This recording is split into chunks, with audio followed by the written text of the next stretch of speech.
Cricket থেকে অবসরের আগে রাজনীতিতে অংশ নিয়ে সবশেষ জাতীয় নির্বাচনে আওয়ামী লীগের নৌকার প্রতীকে মাগুরা 1 আসন থেকে সংসদ সদস্য নির্বাচিত হন সাকিব আল হাসান।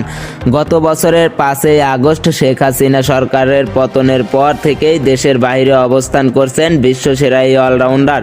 জাতীয় দলের হয়ে সবশেষ গত বছরের অক্টোবরে ভারতের বিপক্ষে কানপুর টেস্ট ম্যাচ খেলেন সাকিব। এরপর গত 16 মাসে দেশের হয়ে খেলতে না পারলেও বিদেশের বিভিন্ন ফ্র্যাঞ্চাইজি টুর্নামেন্টে নিয়মিত খেলছেন তিনি। বর্তমানে আইএল টি20তে মায়ামি রটেসের হয়ে খেলছেন সাকিব। সম্প্রতি এক সাক্ষাৎকারে বাংলাদেশের তারকা অলরাউন্ডার বলেছেন, আমাকে সরাসরি ক্রীড়া উপদেষ্টা ও আইন উপদেষ্টা দেশে ফেরার গ্রিন সিগন্যাল দিয়েছিলেন। আমি প্লেনে উঠেছি, বিসিবি থেকে আমাকে পুরো নিশ্চিত করা হয়েছে। যুক্তরাষ্ট্র থেকে তারপর আমি প্লেনে উঠেছি। দুবাইয়ে নামার পর তাদের সব জায়গা থেকে আবার বলছে না, তাদের নাকি 12 ঘন্টার মধ্যে পরিস্থিতির অনেক পরিবর্তন হয়ে গেছে। যদি না আসি তাহলে ভালো হয়। আমি আর যাইনি। ফেব্রুয়ারিতে জাতীয় সংসদ নির্বাচনে বিএনপি ক্ষমতায় গেলে দেশে ফিরবেন কিনা এমন প্রশ্নের উত্তরে সাকিব বলেন, এখানে রাষ্ট্র সরকার, এগুলো আসা মানেই তো ক্রিকেট বোর্ডের স্বচ্ছতা নেই। এখানে সরকারের হস্তক্ষেপ আছে, এগুলো তো বোঝাই যায়।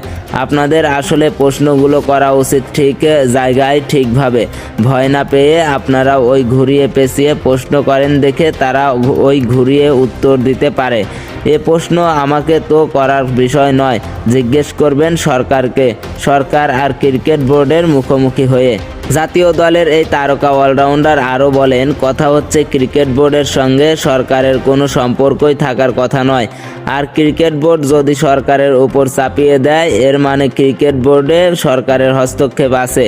এর অর্থ হলো বিষয়টা আইসিসিতে যাওয়া উচিত, তাদের সঙ্গে সঙ্গে নিষিদ্ধ হয়ে যাওয়া উচিত। আসলে ওই সাবজেক্টই যাওয়া উচিত নয়। আমাকে যদি ক্রিকেট বোর্ড ফেরত না নিতে পারে দেশে, এটা তাদের ব্যর্থতা, ঠিক না?